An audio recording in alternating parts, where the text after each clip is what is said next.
amigo e mestre Jesus, amigos espirituais responsáveis por essa atividade dessa tarde, que o amor, a paz e a harmonia do Mestre Jesus envolvam a todos nós.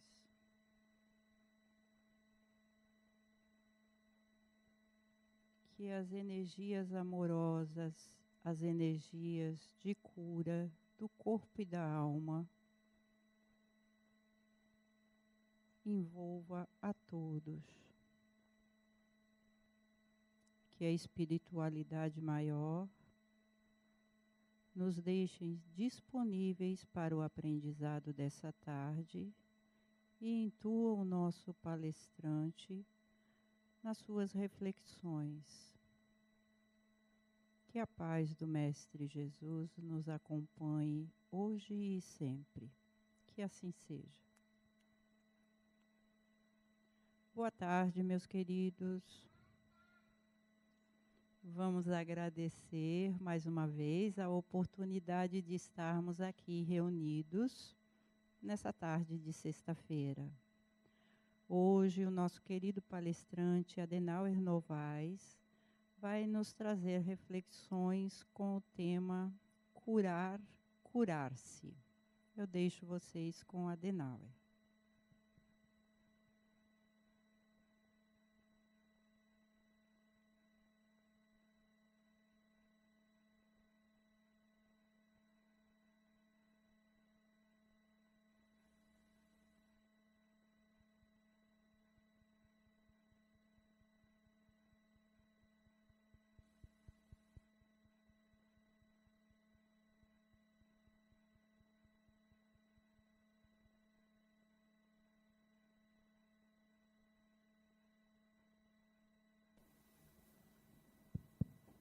Vivemos numa sociedade que nos coloca obrigatoriamente em contato com a realidade que nem sempre é aquela que nós queremos. Vivemos experiências que nem sempre são as que gostaríamos de atravessar. Muitas experiências nos trazem angústia, sofrimento, ansiedade, nos trazem dificuldades diversas porque não entendemos. As nossas dificuldades, de fato, decorrem da falta de compreensão das regras da vida, do funcionamento da vida, de como as coisas acontecem sem o nosso controle. A vida em sociedade é uma vida que nos traz sempre conflitos. Muito embora nem tudo sejam conflitos, nos trazem também alegrias e ricas experiências também, onde nos desenvolvemos, onde geramos sentimentos importantes, sentimentos superiores. Mas também a vida em sociedade não é só, de um lado, conflitos, do outro lado, alegrias. A vida em sociedade também nos proporciona inúmeras experiências repetitivas, cotidianas, que não precisamos classificar em angustiantes ou em alegres. Experiências normais, comuns, relações naturais que nos colocam em contato com a vida como ela é, sem nos trazer qualquer tipo de afetação. Se não acontece assim, é por um hábito que nós temos de estar julgando o que acontece, estabelecendo se é bom ou se é ruim. Na maioria das vezes, julgamos a vida a partir desses paradigmas de Isto é bem, isto é mal. Isso está certo, isso está errado. Isso tem o seu valor inicialmente, quando nos lidamos com experiências diferentes. Mas à medida que repetimos a vida, vamos enxergando com naturalidade o que antes era considerado um equívoco, um erro. Como também algumas experiências que antes eram alegres, prazerosas, caem numa rotina, já não nos dão aquele entusiasmo de antes. Isto quer dizer que o julgamento de que as coisas só são boas ou más é um julgamento primário. Nem sempre o que nos parece ser um mal é um mal. Nem sempre o que nos parece ser um bem é um bem, por causa do nosso julgamento imediatista. Olhemos a sociedade como um campo de experiências do espírito, em que ele vai e volta, aprende, se desenvolve e retorna. Ninguém, quando chega a uma certa idade que eu digo 90 anos, 80, 90 anos, vai estar julgando a vida detalhadamente. Procura fazer um resumo dela.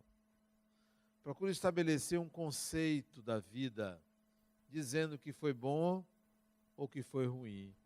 No máximo, separando em décadas ou em setores de atividade. Deveríamos olhar a vida simplesmente como um campo de experiências do espírito. Quando eu olho para trás na minha própria vida, vivi experiências que me trouxeram angústia, eu hoje acho que elas cumpriram sua finalidade. Simplesmente isso. Já não chamaria de experiências angustiantes. Foi para aquela época, hoje não seria. Algumas alegrias também, hoje eu acho tão banal, tão simplório. Onde é que eu quero chegar? A dizer a vocês que precisamos de outro parâmetro para analisar, para entender as experiências que nós vivemos. Como lidamos com certas experiências hoje, não pode ser como fazíamos há 15, 20, 30 anos atrás. Temos que lidar de uma maneira diferente. Por outro lado, também, não podemos julgar as vezes que hoje nós nos angustiamos, sofremos, ou passamos alguns reveses, utilizar o mesmo argumento que isto acontece comigo porque eu fiz alguma coisa errada, porque eu agi de forma inadequada, fiz isso, ou isso está acontecendo porque eu fiz tal coisa. Nós temos o hábito de nos julgar desta maneira. Lembro-me de uma pessoa que eu conheci, que ela tinha o vírus HIV. Quando eu a conheci, ela estava perto de 48 anos de idade. E no relacionamento com o namorado dela, ela contraiu o vírus sem saber que ele era soropositivo. Ele veio a falecer por causa da doença e ela descobriu que ela contraiu o vírus. Iniciou uma série de tratamentos. E veio a mim. E me perguntou por que aquilo aconteceu com ela. E eu disse simplesmente, isto aconteceu com você porque você se relacionou com uma pessoa soropositiva. Só por isso. Se você não tivesse relacionado com aquela pessoa, você não teria a doença. Aí ela disse, mas logo eu, por que isso foi acontecer comigo? Disse, a pergunta está mal feita. Porque a resposta ao porquê já induz a ideia de algo errado. E você não cometeu nenhum ato errado ao se relacionar com uma pessoa. Sim, mas por que eu fui escolhida para ter esse vírus? Eu não sabia, eu nunca fui promíscua. Sempre fui uma pessoa muito equilibrada. Então você está com o mesmo raciocínio. Se a pessoa é desequilibrada, então a pessoa adoece. Se a pessoa é equilibrada, a pessoa não adoece. Isso não corresponde à realidade. Não pergunte por quê, pergunte para quê. Deus lhe deu o vírus HIV. A responsabilidade é dele. E você tem que perguntar a ele para que ele lhe deu, não por quê, para quê. Dias depois, ela me diz: Adenauer, descobri para que eu contraí o vírus HIV. E eu fiquei curioso em saber a resposta. Para que uma pessoa contrai um vírus? Para que uma pessoa tem um câncer? Para que uma pessoa tem uma doença autoimune? Para quê?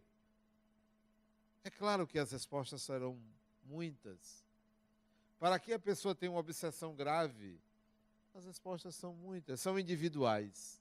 E eu queria saber qual a resposta dela. Para quê? E ela me disse. E eu perguntei a Deus: para que involuntariamente eu contraí o vírus HIV? E a resposta que eu obtive é para que eu aprendesse a amar.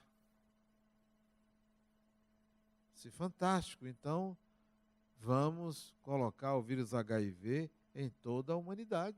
Todo mundo agora vai ter HIV. Porque todo mundo precisa aprender a amar. É claro que essa não é a resposta. Essa é uma resposta coletiva. Da mesma forma que é coletivo você dizer: eu adoeci porque eu fiz alguma coisa de errado no passado. É uma resposta coletiva. É uma resposta cruel. Para quê? Por favor, pense para quê. E nós conversamos por 1 ano e ela não descobriu para quê. Tempos depois, quase 10 anos depois, eu a encontrei. Eu a encontrei num evento espírita, numa cidade do interior. Ela me viu, veio a mim. Adenauer, eu descobri para quê. Eu disse: eu sei que você descobriu. Como é que você sabe? Alguns anos atrás, e eu não me lembrava se foi 2 ou 3 anos atrás, eu lhe vi na televisão. Houve um documentário sobre sua vida, e eu assisti. E você falou sobre o vírus HIV, que era soropositiva. Você esclareceu, tirou muitas dúvidas da repórter. Foi um programa inteiro sobre você. Você orientou as pessoas. Você descobriu para quê. Você só se apresentou publicamente porque você descobriu a razão, o significado. Eu disse: de fato. Eu tinha descoberto para quê. E agora, deixa eu lhe apresentar uma pessoa. Voltou ao auditório, me trouxe um homem. Esse é meu namorado. Ela com quase 60 anos. Esse é meu namorado. Eu olhei para ela: ele sabe. Disse ela: ele sabe. Ele sabe que eu sou soropositiva.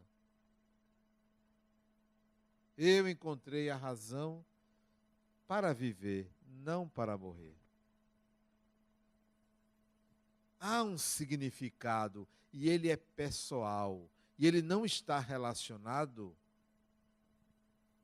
com o que eu fiz no passado. O significado com o que eu fiz no passado. Conversava com outra pessoa. Ela teve um câncer. Depois curou-se e teve um segundo câncer. Curou-se e agora apareceu um terceiro câncer. Um tumor no meio da cabeça inoperável. Inoperável. Os médicos foram muito claros para ela. Você pode morrer a qualquer tempo. Ela fez o seguinte, consciente de que poderia morrer, consciente da vida após a morte, ela pegou os bens dela, era separada, passou tudo para o nome dos filhos, tudo que ela tinha. Tudo. Fez carta e veio conversar comigo. O diagnóstico do tumor tem 5 meses de diagnóstico e ela ainda não desencarnou. Eu disse para ela, para que você está com câncer? Ela disse, não sei. Enquanto você não descobrir para quê, você vai fazer isso, se matar. Porque é o que você está fazendo. Você abdicou de viver. Você encontrou uma razão para ser uma vítima da vida.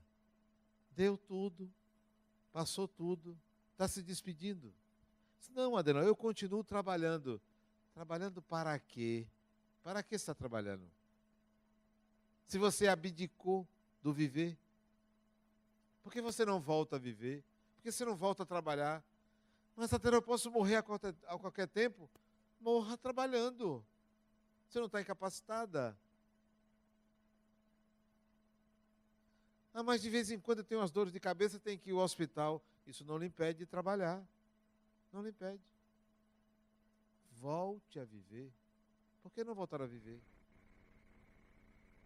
Descubra o significado, o para quê, o sentido.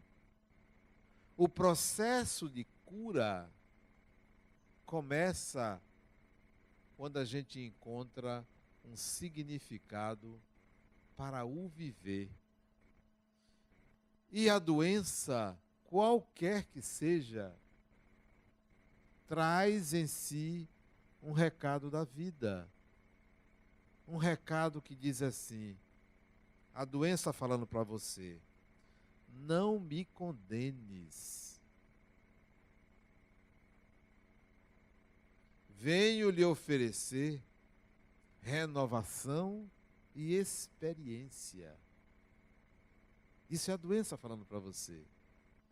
Sobretudo, venho lhe falar da importância que você tem, do quanto você é importante. A doença está constantemente lhe falando isso, todos os dias. E dizendo mais ainda, não se lamente, não se culpe. Eu estou aqui para te lembrar que há uma vida a ser vivida. Eu sou o espinho na carne, para lembrar o que você tem esquecido. Quando você de fato se lembrar, já vai ter esquecido de mim. É o que a doença faz conosco. Aí começa o processo de cura. Quando a gente se coloca no lugar de coitadinha, de coitadinho, de vítima da vida, ou de culpado ou culpada por equívocos cometidos no passado, isso não nos leva a lugar nenhum. Não nos leva.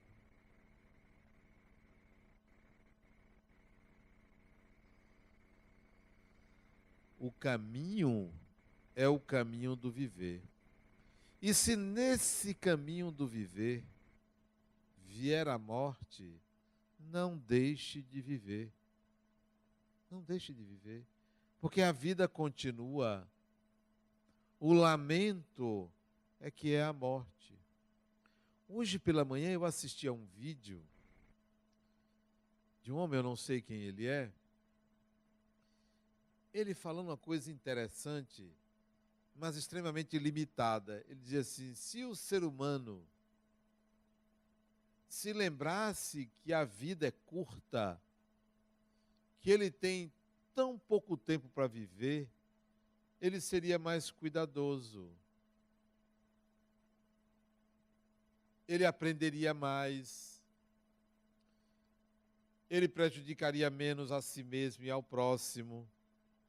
E eu, quando estava ouvindo, me deu vontade de dizer a ele: mas se o ser humano soubesse e se lembrasse que a vida continua, ele também valorizaria o momento presente. Os argumentos que são usados para dizer que só há uma vida são os mesmos que se pode utilizar para dizer que a vida continua. Porque ela tem que ser valorizada sempre, sempre. Eu quero viver, independentemente do meu corpo. Digo isso porque tive um AVC que paralisou metade do meu corpo. Fui para a UTI. Pensa que eu me preocupei? Eu quero viver. Entreguei aos médicos, resolva aí, porque quem entende de corpo é médico, não é cabeleireiro. Cabeleireiro entende de estética. Quem entende de corpo não é massagista. Massagista entende de músculo, é médico. Mas resolva aí, isso é o problema de vocês, porque eu quero viver. Seja com o corpo pela metade, com 3/4, ou inteiro. Eu quero viver. Seja com ele morto ou com ele vivo, eu quero viver. O pensamento era esse. Eles deram um jeito. Com pouco tempo recuperei os movimentos. Resolveram. Me ensinaram qual era o caminho. Faça isso, faça aquilo. Também se tivesse desencarnado, até logo. Até logo para vocês. Muita paz. Muito obrigado, foi bom. E continuaria fazendo o quê? O que gosto de fazer. O que gosto de fazer. Aonde não sei, quem sabe para onde vai. Vou para algum lugar onde meu coração estiver. Então, o processo de cura não é necessariamente aquele que leva a um corpo saudável. É aquele que leva a uma mente saudável. A mente saudável é aquela que entendeu que deve cuidar do corpo, mas que não depende dele para viver. Por acaso, quando você está com o corpo parado, deitado numa cama, deitada na hora de dormir, o corpo todo parado, você cessa de pensar? Por acaso, quando o corpo dorme, você para de pensar? Não, porque todo mundo sonha. O sonho é um acontecimento durante a parada da atividade cerebral. O eu está fora. O eu não depende do cérebro para funcionar. Então, nós ficamos naquela angústia de um corpo saudável. E não nos lembramos que vamos desencarnando todo dia. Olha aqui, o que é isso aqui? É para diminuir a desencarnação dos olhos. Os olhos vão desencarnando, pelo menos os meus vão desencarnando. O que é isso aqui? Os cabelos vão desencarnando. A pele vai desencarnando. Não adianta você ir maquiando, porque você sabe que há um limite. Esse limite aumentou. Vivia-se 50 anos, se vive hoje 80, e vamos chegar a 90, a 100, a 110, a 120. Se há 200 anos atrás alguém me dissesse: olha, em vez de 60 anos você vai viver 120, eu não queria. Não quereria. Porque não tinha nada para fazer. Não tinha celular, não tinha WhatsApp. Imagine, fazer o quê na vida? Não tinha shopping. Não se ia à praia. Fazer o quê 120 anos? Ali segurando um corpo para nada. Hoje vale a pena viver. Talvez 100 anos. Vale a pena? E eu digo com saúde. Eu não estou falando viver vegetando numa cama, não. Vale a pena viver um pouco mais. Porque tem muita, você não dá conta. Hoje você não dá conta de muita coisa que você pode fazer. E eu não digo, me refiro só a lazer, não. A tudo, a muita coisa. A vida é preenchida de N necessidades criadas pela própria evolução do ser humano. Algumas não prestam para nada, outras fantásticas. Então, o prolongamento da vida no corpo físico se deve a muita coisa que se pode fazer. Então, queira viver um pouco mais, mas consciente de que, se só for 50, 40, 30, 60, 70, 80, utilize o dia a dia para viver intensamente, apaixonadamente por aquilo que você faz. Porque isto é viver. A vida não são as forças que você possui no corpo. A vida é o que se processa na sua mente. O que é que se passa na sua mente? É aí onde moram os demônios, figurativamente falando. É aí onde estão as dores, é aí onde estão as alegrias. Tudo se passa na sua mente, não é no seu corpo. O seu corpo vai transitando na vida, na dimensão física. Mas a vida não é a vida do corpo. A vida é o que acontece na sua mente, no seu pensar, no seu sentir, e não necessariamente em como o seu corpo se comporta. A nossa identificação com o corpo é tão grande que a gente acredita que somos ele. Não somos o corpo. Usamos o corpo. Ele não nos usa. Quem diz assim, a carne é fraca? Não, a carne não é fraca. O corpo físico, de fato, tem suas limitações. Mas o desejo vem do espírito. É o espírito que manipula o corpo. Se há uma doença em você, não se culpe. Pergunte para quê? E continue vivendo dentro dos limites possíveis da sua doença, que a sua doença permite. Não pare de viver. Não pare de buscar o seu crescimento. Não transfira para as pessoas a sua dor. Eu me lembro de Chico Xavier. Uma vez ele começou a ficar careca e resolveu usar uma peruca. Vocês viram no filme, Emmanuel não gostou que ele usasse peruca. Mas na biografia, não apareceu no filme, dizem que ele disse assim: as pessoas não precisam lidar com a minha feiura.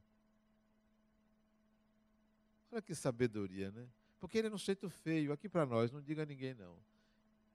Ele resolveu colocar uma peruca para as pessoas, não só para ele se sentir bonito, mas para embelezar os olhos das pessoas, né? Então, não se preocupe tanto com essa relação tão intensa que você tem com o corpo. Cuide dele, dê atenção a ele, mas você não é ele. Não é ele definitivamente. O curar-se, então, começa com esta percepção de que há um significado. Uma coisa é você atribuir o significado à doença. A doença tem um significado. A doença tem um para quê. A outra é você atribuir um significado à sua vida. Qual é o significado da sua vida? Quando você olha para frente, o que você vê? Para você saber, quando você olha para frente, o que você vê, você tem que se perguntar: quantos anos eu tenho? Quantos anos você tem? Você tem os anos que falta para morrer. Esses são os anos que você tem. Como você não sabe que vai morrer, estipule uma época. Estipule. Pode colocar aí alguns anos e divida pela metade. Se você pensa que vai morrer com 90 anos e você tem 50, dá 40, bote 20. Então eu tenho 20 anos. Não se preocupe que quando você estipular uma data para você morrer, não vai acontecer porque você não tem esse poder todo. Se você tivesse esse poder todo, o Bahia não teria ido para a segunda divisão, nem o Vitória estaria quase lá no último grupo lá de rebaixamento. Não, o seu poder não é tanto. Ninguém tem esse poder. Tem gente que diz assim, não, quanto mais pessoas reunidas, maior poder tem de mudar a realidade. Cadê num campo de futebol? 100 mil pessoas no estádio, 50 mil pessoas no estádio, muda alguma coisa? Não muda nada. Não é esse o poder. Você pode ficar ali pensando, orando, querendo, a bola não entra. Não funciona assim. Ah, mas o poder do pensamento positivo. Você pode até alterar sua imunidade com a oração. Você pode até se sentir melhor com o pensamento positivo. Você pode até baixar sua imunidade com o pensamento negativo. Mas isso não diz respeito ao viver. Isso diz respeito ao corpo. É só ao corpo. Por quê? Porque há uma influência no pensar no corpo, mas essa influência é milimétrica. É milimétrica. Existem estudos que revelam que uma pessoa que toma passes durante muito tempo aumenta o seu tempo de vida. Se ela está desenganada, se é paciente terminal, prolonga o tempo de vida. Eu pergunto para quê? Às vezes é melhor 1 ano do que 10 anos. Depende do que você faz em 1 ano. Então a questão não é o prolongamento da vida do corpo. Utilizem a oração, utilizem os recursos espirituais para que você tenha vida interna. Essa sim será importante. Para que você queira sempre viver, não apenas para a cura do corpo, mas para a cura da alma. E quando eu me refiro à cura da alma, eu não estou falando em curar doenças, mas curar a inércia da alma. A dificuldade de extrapolar, ultrapassar barreiras, limites. É essa cura que a gente deve ir buscar, porque essa resolve o problema. Aquela outra resolve um problema, ou quando resolve, imediato. Imediato. Mas não resolve o problema da alma. Eu já atendi uma pessoa no meu consultório que ela tinha pouco tempo de vida. Se eu não me engano, tinha 6 meses, já tinha passado 2 meses, faltava 4 para morrer. E ela foi no meu consultório porque a mãe dela disse, você tem que ir. Minha mãe, eu sei que eu vou morrer, a vida continua. Para que eu vou num psicólogo? Aí foi para mim, contou a história dela e disse, olha, vamos fazer o seguinte, você não disse que tem 4 meses de vida? Vamos abreviar, porque você não morre o mês que vem. Morra antes. Morra antes. Se a vida continua, porque você não morre antes? Aquilo era fachada. A aceitação da morte, dessa forma, como a outra que passou os bens, é fachada. Não aceite a morte, queira viver sempre. Sempre. Se deu 4 meses, volte a fazer tudo o que você fazia. Mostre a vida que você quer viver. Não mostre a vida que você está preparadinho ou preparadinha para entrar num caixão e ir embora. Não, eu vou querer viver. Esta pessoa que tinha 4 meses, eu aconselhei que voltasse a trabalhar. Ela voltou a trabalhar, ainda viveu 3 anos. Quando ela adoeceu, mais ainda depois desses 3 anos, eu fui visitá-la no hospital. Ela disse, Adenal, é agora, eu acho que está chegando a hora. Eu disse, agora eu acho que você vai. Agora eu acho que você vai. E ela foi. Foi. Desencarnou na semana que eu fui visitá-la no hospital. Ontem até o ex-marido dela, o viúvo, estava aqui. Conversamos. Lembra de fulano? Eu disse, lembro. Lembro daquele dia lá no hospital, que a gente se despediu, que ela disse que estava querendo ir embora, e que eu disse que estava na hora mesmo, porque ela já tinha, de fato, feito muita coisa e estava na hora de continuar fazendo do outro lado da vida. Também o organismo dela já não respondia a muita coisa, já não tinha mais funcionalidade. Então estava na hora de ir. A cura é da alma. E quando eu digo cura da alma, não é você em um ano, um mês, uma semana, um dia, querer ser uma pessoa boa. Ai, curei minha alma, agora eu sou uma pessoa paciente, tolerante. Essa pessoa era assim. Adenal, é meu aniversário, eu comemoro numa creche. Eu levo alimentos para as crianças, que bonito, que coisa bonita. Tudo para se salvar, né? Para mostrar a vida, que é uma pessoa maravilhosa. Não está vendo que isso é falso? É falso. Adenal, eu distribuo parte do meu salário, eu compro cobertor para as pessoas do frio. Eu faço roupinhas para as crianças. Eu digo, isso é ótimo, por que você não pega todo o seu salário e faz isso? Você vai fazer um bem enorme à sociedade. Agora, para você, isso significa o quê?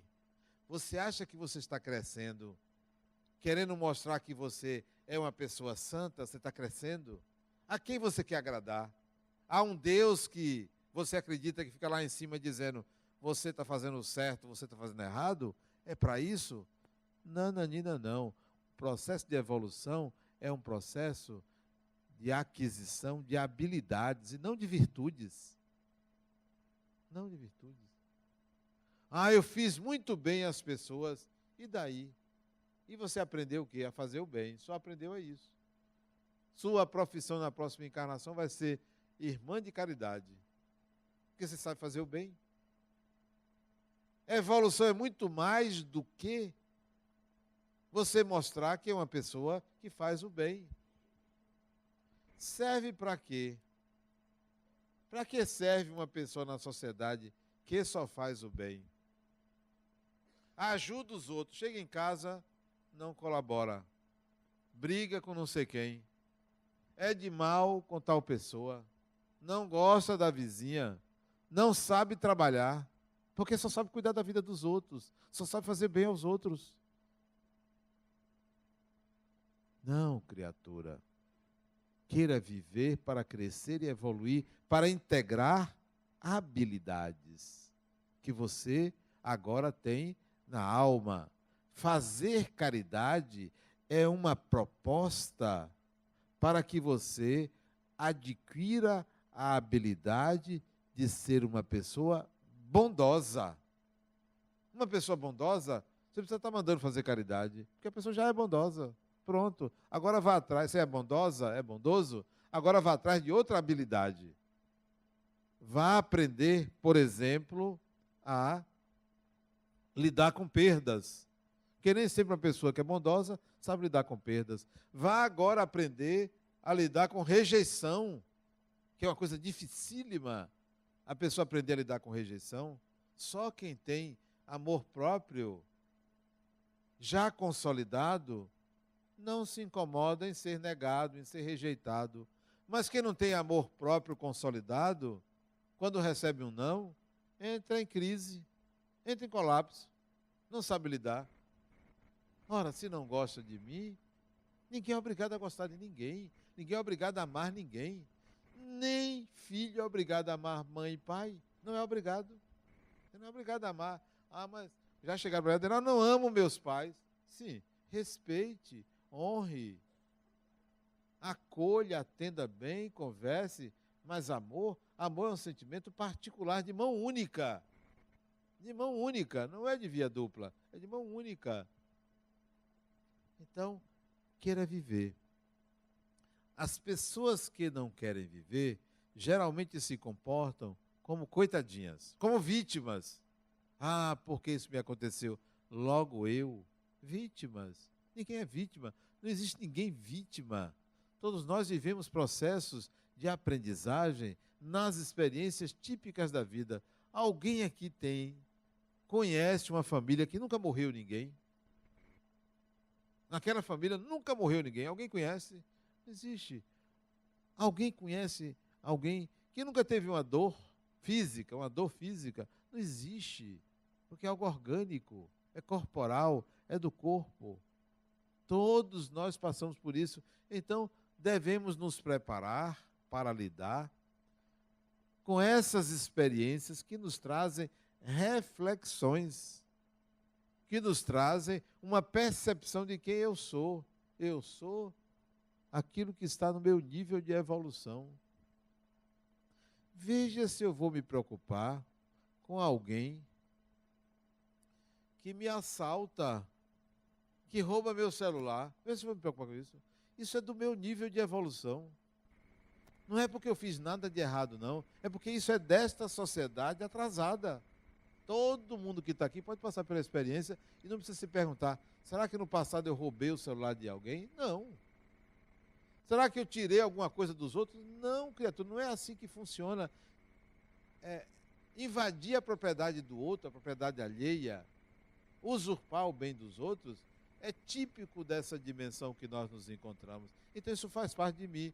O que eu aprendi? A não fazer, pronto. Mas me preocupar porque fez? O ladrão não fez isso comigo, não. Isso fez com ele. Porque comigo, eu tenho que aprender a lidar com perdas. Só isso, lidar com perdas. Vou denunciar, vou na polícia, vou fazer BO, vou fazer isso. Isso é parte também do processo. Mas me angustiar com isso? Ah, Adenal, mas minha vida está aqui. A sua, porque a minha não está. A minha está dentro de mim. Isso aqui é um apêndice. É um apêndice. Alguém aqui já teve o celular roubado? Levante a mão, além de mim. Olha aí, todo mundo como eu, mesmo nível de evolução. Mesmo nível de evolução. Leve, vá com Deus. Vá com Deus. Pior para você. Então, nós temos muita coisa a aprender. Aí o processo de cura começa assim, começa aí. Quando você entende o significado da doença e o significado da sua vida. São duas coisas diferentes. Nunca a sua vida é menor do que a doença. Nunca. Nunca uma doença é maior do que a sua vida. A doença é uma parte da nossa vida. Todos nós adoecemos. Em algum momento, em algum ponto. Nem que tenha 90 anos, um dia a gente adoece para que a gente mude de dimensão, mude de ciclo. Se você tem uma doença grave, entrega aos médicos, entrega à medicina. Hoje a medicina está tão avançada.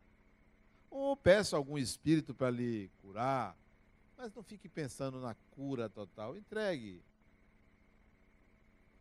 Hoje um amigo meu mandou uma mensagem para mim. Adenal, eu fui no médico, ele já deve ter ido ao 10º médico, sem exagero, especialista. Agora vá a São Paulo para outro especialista. Isso hoje, acabei de sair do médico e ele me disse que não tem diagnóstico.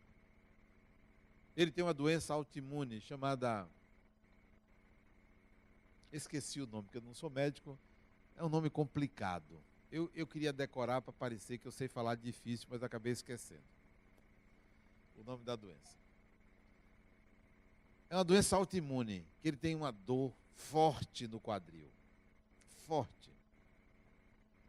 Acabei de sair do consultório do médico e eles não descobriram a minha doença. Não descobriram. Olha o que ele botou.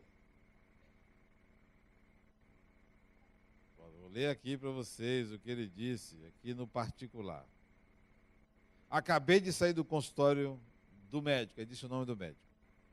Não chegaram ao diagnóstico.